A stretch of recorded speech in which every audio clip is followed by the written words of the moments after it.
टांगण वंदिन चरण डोळ्यान पाहिन रूप तुझे प्रेमे अलंगिन आनंदे पूजन भावे वाळीन म्हणे नावा त्वमेव माता पिता त्वमेव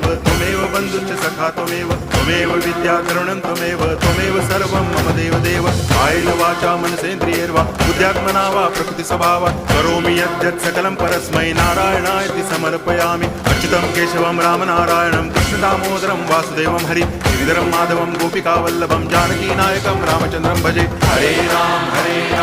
राम